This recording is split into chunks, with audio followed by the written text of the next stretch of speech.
Hello everybody, I wanted to make a quick video to show you how to use MyProgrammingLab.com. So when you go to your browser and you type in MyProgrammingLab.com or use the link from Canvas, you'll come to this screen. Well, you'll have to log in and then you click load and then this screen will come up. It should match up. For this demo I'm using, this is for the Python book, but if you're in Java, C++, whatever, it will match up with the book that you have. If you haven't gotten the book yet, then you'll want to go back to the first module in Canvas for the course and look for the instructions on how to purchase the digital textbook, which will walk you through how to get the license. You'll set up a Pearson account at myprogramminglab.com and then you'll be able to get this access. So if you're watching this video, I'm going to assume that you've done that already. If not, go back to the beginning. All right, so let's take a look at this. So you'll see these little menu options on the side. I'll just show you something from chapter 1 of this book. If we click on that, you'll see all these little blue pieces in here. These little blue questions is what they are, really. So you're going to click on them, and it'll change over here. Now, these are active for this piece, for this particular chapter. If I change this, and you'll notice all these little things in here, if you try and do something from chapter 2 right now, these aren't active. In fact, these shouldn't even be here. It's kind of dumb that they're still in here. But this isn't active yet, so there's nothing in there. So chapter 1, these are the things that you're responsible for. So for example, if I just click on this first one, there will be a variety of things. So this one is just a fill-in-the-blank question from this real basic introduction to hardware and software for this chapter 1. And so you look at the question: monitors, printers, stats lights, all examples of, and because you've looked at your materials or you have knowledge of this already, what kind of devices? Well, let's say you don't know this. You might say, well, it's output devices. Well, try it. That's what this is for. So the whole idea of this is for you to be able to try things. Now, this first chapter, you'll see questions like this. But what happens starting in chapter 2 is this gives us the ability for you to do one little thing at a time for coding. So you don't have to write a whole program just to test one new concept. Okay, so let's finish with this first, and then I'll show you, talk a little bit more about how that might work. All right, so for this one, let's say we don't know. Let's say that we are guessing, and I'm very hungry right now. So I say pizza, and I click submit. All right, so you'll see this in here. Oh, incorrect. Now, in some of the coding ones you'll see later on, they may give you some hints down here in this little section that say like, hey, maybe try this, not sure what you're thinking, blah, blah, blah, that kind of stuff. So you may see that pop up. Otherwise, you just kind of keep rolling. Now, see this little red X? Ooh, terrible. That's terrible, right? Like red X, that's got to be bad. And this like red incorrect. Ooh, it's terrible.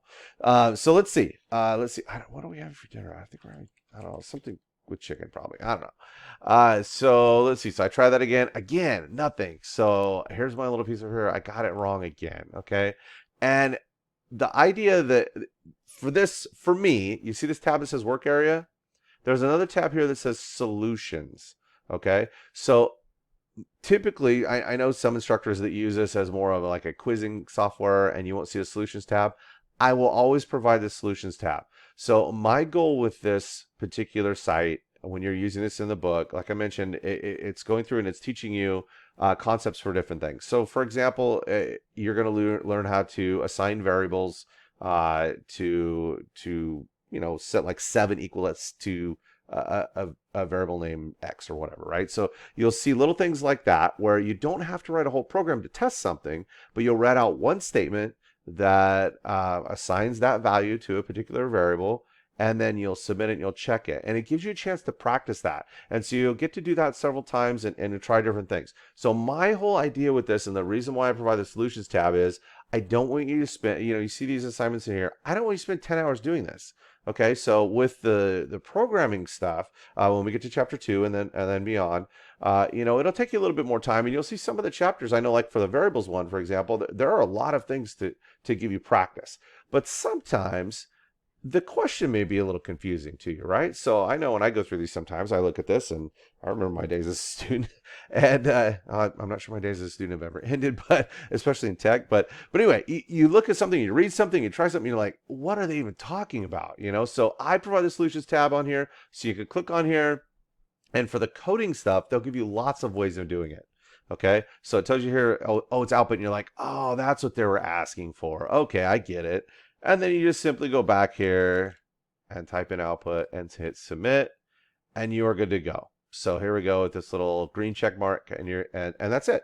So with the MyProgrammingLab stuff, and then you'll go down to the next one, and you'll just kind of keep going. Okay, so these do not auto report to into the gradebook for Canvas. So when I'm going through your programs, I go through all of the links on your programs that you'll turn in, and I test them, I execute them, I go through them, try stuff, and then I come into this and I check to just make sure that you have all of the green check marks.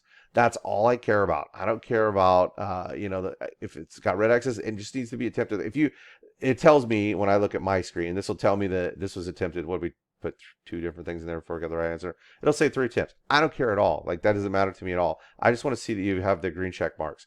Okay, so don't go through and just look at the solutions every time and just put those in there, because this is supposed to be a tool to help you learn the concepts in each section of the chapter. This is from our author. Our author went in and created these, and so each one of the chapters and sections matches up perfectly with our book, and it will walk you through the concepts and just give you a little, I don't know, a kind of an easy way of checking this at home, especially because we're online. You're not sitting in the lab where I can have you try a different piece of code and I'm standing over your shoulder, or you have a neighbor that can look at it and go, hey, you forgot a comma, or you should have had a semicolon there, or whatever. So it's difficult when you're home. You're really on your own when you're trying to learn the concepts. So I provide a lot of video content that you'll see, active links where you can click on a hyperlink and go and test code out and all that kind of stuff. And then this tool, which I love.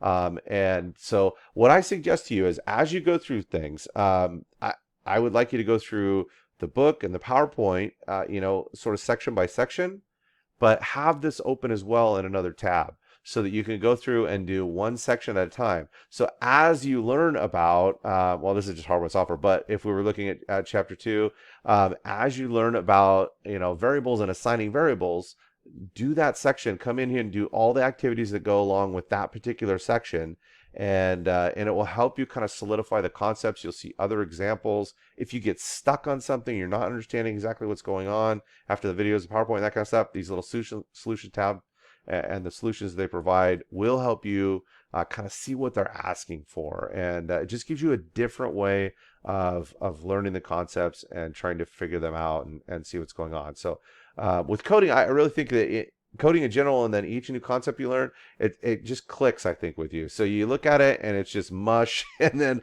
all of a sudden you're like, oh, wait a second, I get it.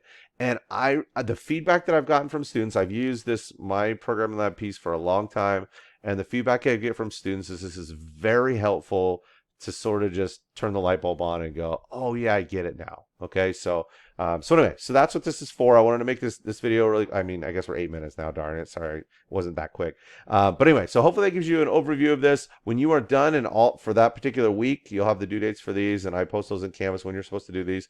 When these are all checked off with green, you are done. You do not send anything to me. You do not turn anything into Canvas. I simply come back, look to make sure that you've done these, and then give you the grade for forwarded Canvas manually. All right, so hopefully that helps with myprogramminglab.com.